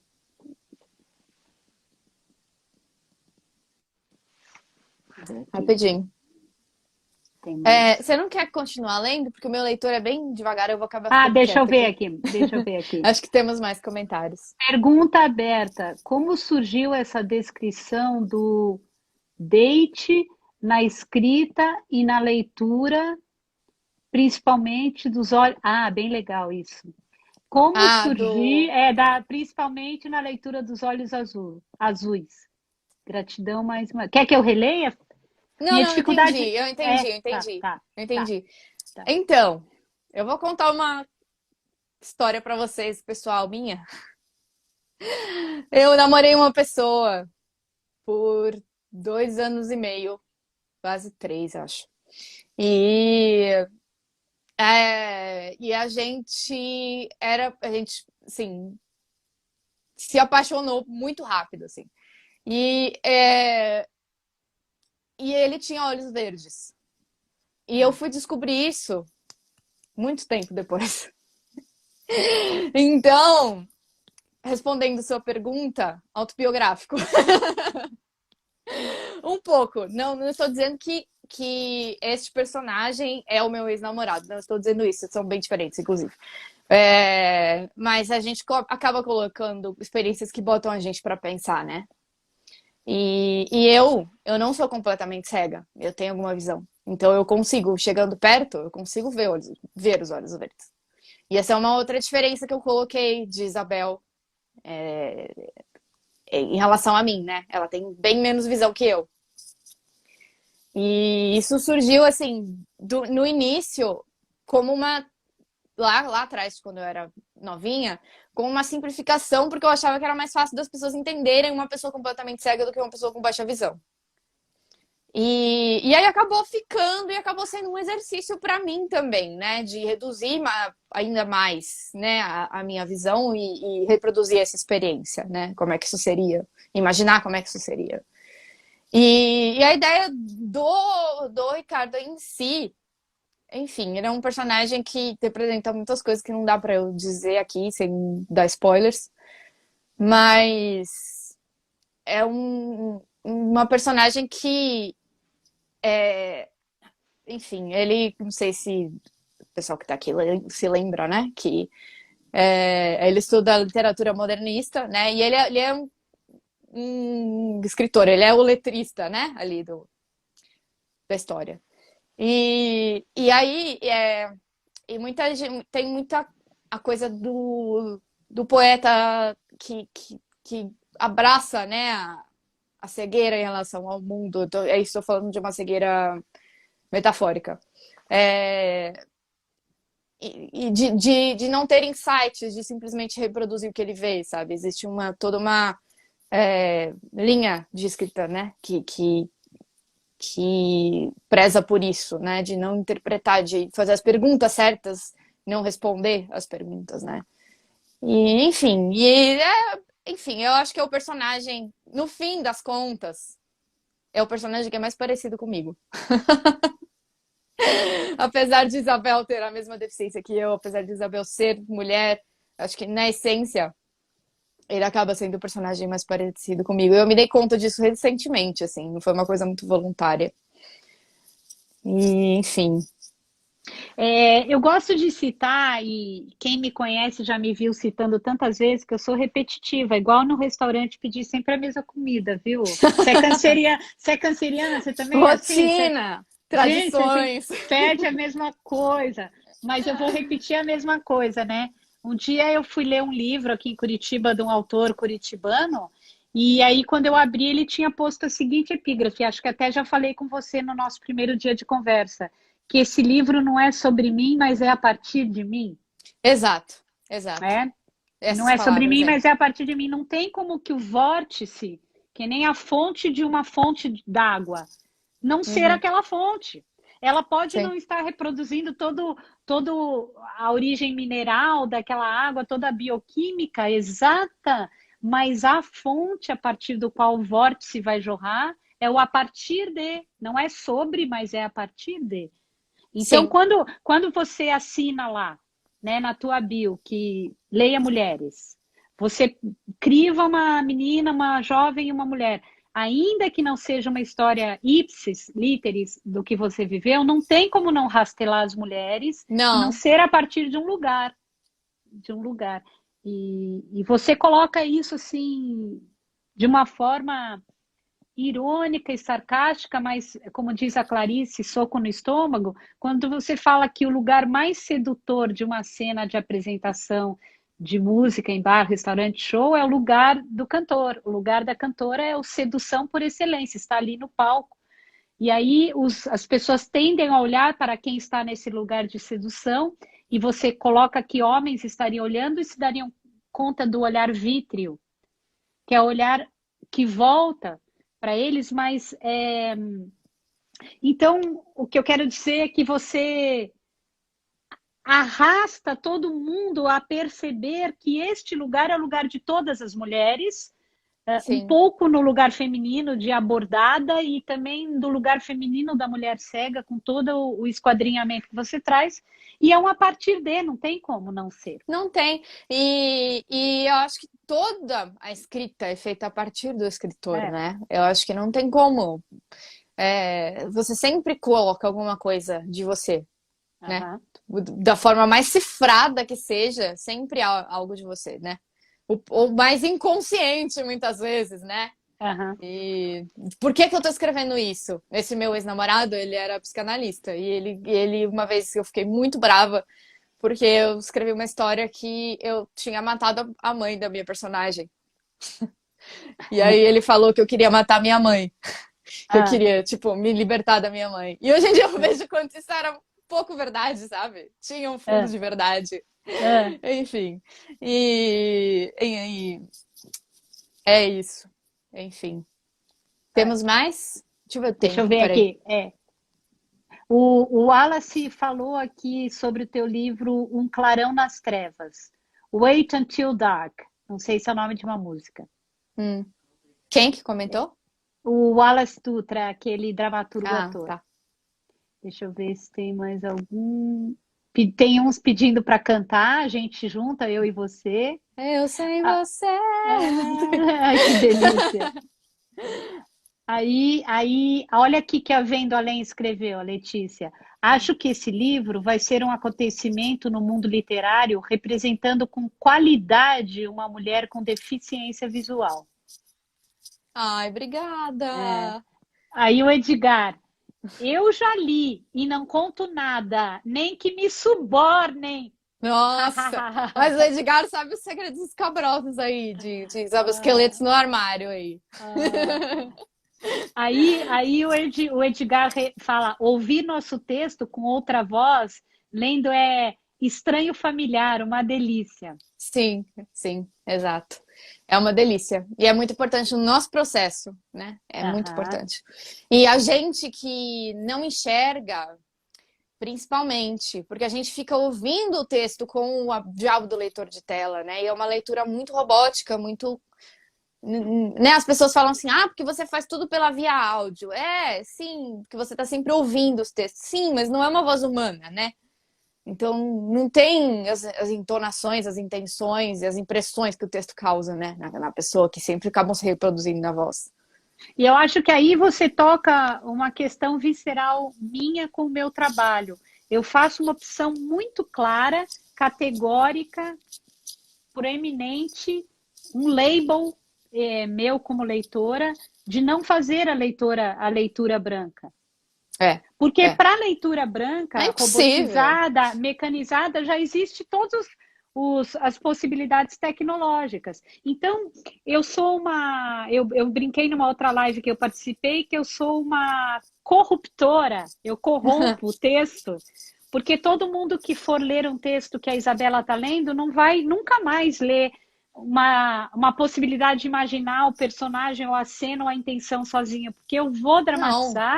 eu vou dramatizar porque eu quero oferecer como um intérprete uma Maria Bethânia, uma Maria Gadu, uma Gal, qualquer outra cantora, não me comparando a elas no sentido do canto, mas que pegando a mesma autoria da mesma música do Vinícius, que seja, vão cantar com uma interpretação muito com o DNA delas, fazendo química com elas. Então, Sim. eu faço questão de apresentar para o meu leitor uma possibilidade estética, ainda que seja corrompedora da função branca que um texto poderia ter de potencializar o leitor, ele imaginar absolutamente só o que ele quiser. Eu vou interferir, eu vou atravessar, eu vou fazer a voz do esquilo para ficar escatológico. Se tiver uma puta lá fazendo, como num outro texto que eu leio, sexo por telefone, vai ter que ser aquele sexo. Não dá para deixar o cara imaginar. A Isabela vai chutar a porta, porque a minha proposição é ter uma experiência diferente. E você falou ali no meio da live que por que só ver o mundo pelos olhos? Por que colocar como proeminente a experiência do mundo pela visão? Então, a experiência do mundo pela audição, ler pelos ouvidos, né? Abrindo mão, eu faço isso muito. Eu fecho os olhos e fico lendo com os ouvidos. É Sim. de uma potência, é de uma criatividade, é de uma visitação à literatura tão diferente, que então deixa que as leituras robóticas façam a sua função, a gente vai Sim. desfazer, né? Sim. É quase uma leitura com os olhos, né, pra gente, porque a gente, essa Aham. voz já tá o dia inteiro conosco, né? E é quase uma leitura com os olhos mesmo, o substituto, apesar de ser pelo som, né? E não é uma leitura humana, de jeito Não. nenhum. E tem Aham. muitos escritores que pedem para, mesmo os que enxergam, pedem para outras pessoas lerem para eles editarem. Aham. É, A é. pessoa tá lendo e ele tá ali no outro documento mexendo, alterando e tal. E é muito legal esse exercício, assim, de pedir para outros lerem seu texto. Eu Olha, só para adoro. fazer um adendo aqui sobre. Hum. Você tinha falado do filme da Audrey Hepburn. Hum. Então, o que o Wallace falou, ali em inglês, eu não lembro o que ele falou, mas depois uma amiga nossa, a Rudilane, escreveu assim: Clarão nas Trevas, filme de Audrey Hepburn. Isso, tem um serial Clarão, killer que tá atrás Clarão dela, nas uma coisa Trevas, só assim. para quem É um tiver filme. interessado. É. E assim, é um filme que, né, traz a figura ali da mulher cega, mas é de uma maneira, né, meio antiga e tal. E eu lembro, eu não assisti esse filme, eu li muitas análises dele, mas eu não assisti. E falava muito isso, que a principal preocupação dela era com não se ver no espelho, sabe? Uhum. E, poxa, existe tantas coisas para se admirar na aparência, no físico de uma pessoa que não são o que você vê no espelho, né? Que, E- que você pode tocar, você pode ouvir a voz, você pode sentir o cheiro, você pode sentir a energia da pessoa, né? Você falou Enfim. muito bem no momento em que a Isabel encontra o Ricardo e ela tem uma experiência ladeada pela energia e pelo tamanhão dele. E ela fala da voz dele, que ela tem um pouco de áspero, que não é bem uma nicotina forte, né? E você fala da sensação da mão e você vai descrevendo tudo muito fisicamente, que não tem pelo, até você deslanchar no não quero soltá-la nunca mais, né? Você Sim, começa por sensações táteis e passa para sensações etéreas dos sentimentos, né? sim.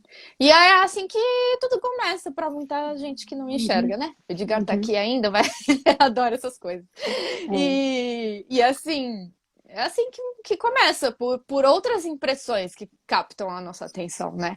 Uhum, Não enfim, uma aparência física, um rosto bonito, enfim, um corpo bonito que você vê e você fala, uhum, mas, né? São outras coisas, é todo uhum. um vocabulário diferente aí. Vicky, qual é o filme infantil desses tipo Disney, tipo que a gente ouve todos e vê na nossa infância, juventude, que você mais gostou? Bela e a Fera. Ah, eu tinha pensado, né? Porque eu pensei no Gaston, Minha porque cara, você tá, né? não, porque o Gaston ele era o protótipo do desejável, tanto lá na cidade quanto em todas as descrições físicas dele, mas, Sim. né? You Não, mas must assim, control your temper. A Bela e a Fera foi lançado no ano que eu nasci. E eu fui ver, acho que no cinema, muito pequenininha, assim, minha mãe me levou. E eu tinha a fita da, da, da Beauty and the Beast. esqueci o nome do filme, da Bela e a Fera. E É. eu amava, assim, de pequena, mexia comigo de criança, sabe, assim. E mexe comigo até hoje, não posso assistir que eu choro. Ah, é demais.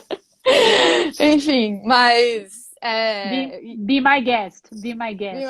exato, eu ficava dançando essa música, sabe? Enfim, teve uma vez que eu tava doente, acho que eu tava doente, e a minha mãe me botou pra assistir, e eu só parava de chorar quando eu tocava essa música. E acabava, eu começava a chorar de novo, eu tinha que pôr de novo. Essa mesma, be my guest. É essa. Ah, ah. You must control your temper. É, Enfim, e já fiz é, trabalho sobre na faculdade, sabe? É uma história que vem muito comigo, assim. Essa do. Como é que fala? O Eros e Psique, né? uhum, Que uhum. é a inspiração para Bela e a Fera e tal. Gosto muito. Eu não sabia disso. É, sim, Uhum. você viu de base, né? A história lá grega da Psique que se apaixona, que ela é levada a casar com o Eros, né? E dizem pra ela que é uma serpente, que ele é um monstro, que ele, enfim, que ela é dada ali em oferenda. E na verdade ele é um deus, né? Ele é o filho da Afrodite e ela não tem permissão de ver o rosto dele, né? Aham, aham. Tem toda uma questão com a visão e tal. Eu amo de paixão essa história e os derivados todos, né? Enfim, Isso, mitos gregos que geram muita coisa até hoje. você acabou, a Disney acabou de atiçar alguém chamado Edgar Jacques, conhece? Pois é, Ó, ele começou, agora ele começou, ó. Ele falou ele tá lá assim, cantando, tenho ele certeza. começou, alguém falou em Disney? Ponto de interrogação, exclamação. Outro dia ele cantando música do Hércules nos stories. Ai, que fofo esse Edgar. E ele escreveu também aqui, ó. Isabel se apaixonou pelas mãos de Ricardo. Eu sou sempre fascinado por mãos, verdadeiro fetiche. Nossa, então tá bom, Tem, né? tem uma pergunta aqui, Beleza. tem uma pergunta aqui que, pelo que eu entendi, é uma pergunta, não sei. É, como é confiar nas pessoas? Difícil. Ah, tá. É uma pergunta. Então, se tem um ponto de interrogação no fim, a resposta é difícil. Não, é que a frase ficou pela metade, mas é isso. Como é confiar nas pessoas, eu acho. Deve ser Eu acho. pessoas. Assim, a gente é muito desconfiado, né? Eu já Uhum, ouvi isso de pessoas, assim, que quem não tem, não enxerga é meio desconfiado. É, em termos de relacionamento, claro que vai da pessoa, né? Tem gente que se joga do penhasco, eu sou desse grupo, e tem gente que, né, que é mais resistente e tal, né? Que, enfim. Mas você confiar numa pessoa pra se abrir, assim, sabe? Às vezes é difícil, porque, enfim, assim, tentando puxar aí pro elemento da visão, né?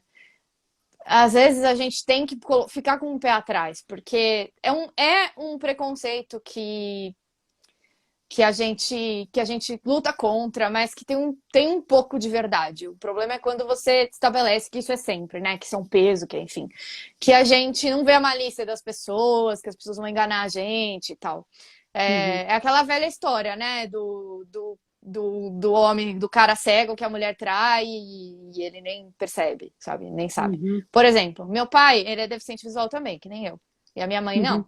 uhum. Mas eles têm uma relação de muita parceria, muita confiança, sabe? Então é uma coisa que nunca aconteceria, sabe? Então eu acho que você tem que encontrar esses tipos de pessoas na sua vida aí, né? De qualquer jeito que seja. E você vai ter sujeito a ser feito de trouxa como todo mundo. Então, enfim. É uma questão que se entrelaça com personalidades pessoais, né? Então não dá pra gente generalizar. Uhum. Entendi. Ah, desculpa, essa é a moça que fez a pergunta está falando, Ah, é a tá. Júnia, a Júnia. Desculpa, é essa pergunta mesma. Como confiar nas pessoas desconhecidas? Era Ah, complemento da sim. pergunta. Então, eu não confio assim, se for um desconhecido na rua, no way. Assim, por exemplo, já aconteceu algumas vezes de eu estar andando na rua e vem um homem, põe a mão no meu ombro e fala: Você quer ajuda? Uhum, Eu saio fora, assim, sabe? Não confio mesmo. Não sei se era uma pessoa super legal, super normal, super de boas, que só tava realmente querendo me ajudar.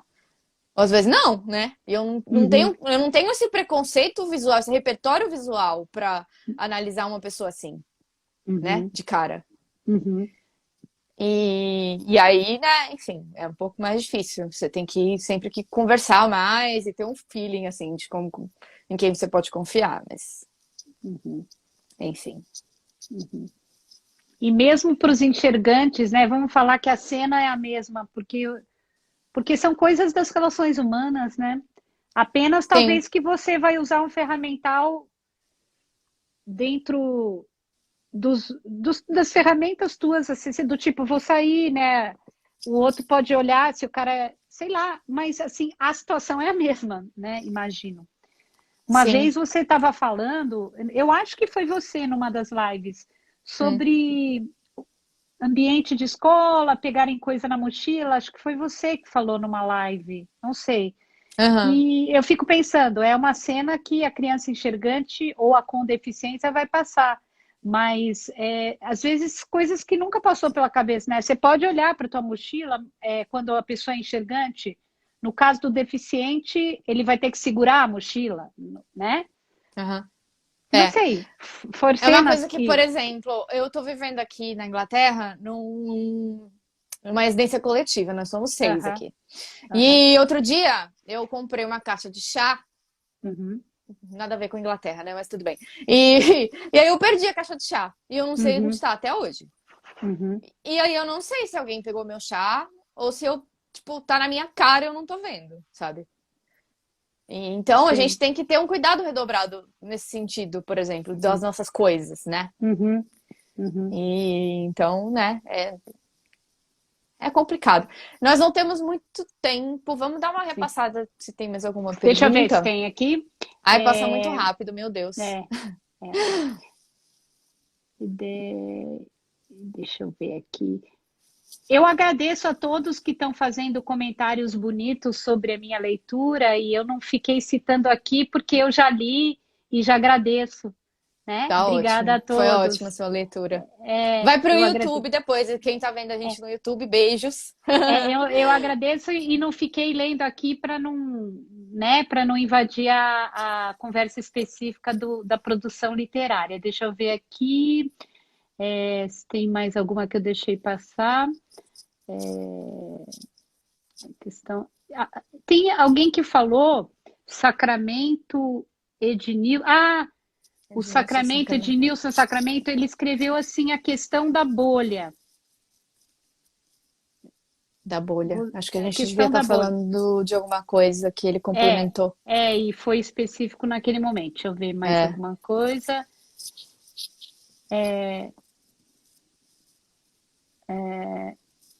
O Geilson escreveu sobre a cena do banheiro. Aquela cena no banheiro, eu senti as dores da Isabel, porque eu sou homem, mas você descreveu de um jeito que parece que a gente está sentindo tudo aquilo que ela está passando. Olha só que legal. Que bom! Nossa, que elogio rasgado para um escritor, né? Super! E o Ednilson Sacramento, ele escreveu aqui, estamos com um futuro roteiro de cinema. Uau! Uau! Ele é um querido, né? Deixa eu ver. Eu vi uma outra pessoa na outra live, eu acho que foi a Letícia do Vendo Além. Eu acho que, não sei, não tenho certeza. Falou, eu queria que isso fosse um filme. Imagina se fosse um filme, uma coisa assim. Não sei se daria um filme, gente. O restante aí, né, enfim, talvez teria que modificar bastante para dar um filme. Quantas páginas tem o livro? Oi? Mais ou menos quantas páginas tem o livro? Ele tá com 200, mais ou menos. Sim, tamanho ótimo.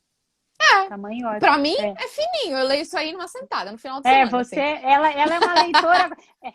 Se o Edgar é maratonista, ela a gente tá pau a pau. Ela tá pau a pau, Juvenal. O Edgar leu o livro, o Prismas, em um dia e meio. Não, Edgar é absurdo. Não, isso porque a música que o Arnaldo Antunes fez foi para Edgar, né? Tudo ao mesmo tempo agora. O Arnaldo Antunes. Edgar quase não tinha nem nascido, mas já estava recebendo canção para ele. Porque o Edgar é tudo ao mesmo tempo agora. Mas é assim. É o leitor, né? O leitor de tela acelera muito a nossa leitura. Sim. Enfim. Mas obrigada, viu, queridona? Foi super bom. Foi incrível, foi muito bom. Foi um ótimo encerramento para minha semana aqui, um ótimo início para minha semana. Espero que você tenha curtido a experiência. Adorei. Eu agradeço demais todo mundo que está aqui. Acho que teve mais comentários, mais perguntas, mais interação. Fofa. Foi ótimo. Muito Foi uma obrigada, experiência deliciosa e me sinto muito honrada. E perdoa se ao me manifestar eu falei alguma coisa desajeitada. Não falou, não, imagina. Obrigada. Tchau, olha, Isa. Bom fim de domingo. Eu sugiro que a galera toda, meus amigos que não conheciam a Vitória, deem uma olhada nos posts dela sobre literatura, que são uau. Obrigada. Quem está aqui do meu lado também, sigam a Isa, que ela sempre tem muitos projetos aí rolando. Você tem o Drops de Leitura, que ainda está, né, desenvolvendo e tal, mas sempre tem coisa legal. Sigam lá o perfil dela também. Eu comecei a ler ontem um livro que você deve ter lido com 2 anos e meio de idade, mas talvez, que é A Ilha Perdida, da Maria José Dupré. A Ilha Perdida? Não conheço. É um livro juvenil desses que as escolas indicavam em arrodo. Sei. A Ilha Perdida. E uma delicinha. Então agora eu estou até me adentrando a leituras que ficaram para trás na minha infância e estou eu lá. Delícia total. Delícia total. Obrigada, Vicky. Então tá bom, gente. Beijo. Beijão. Bom fim de domingo. Obrigada a todos. Beijo. Tchau.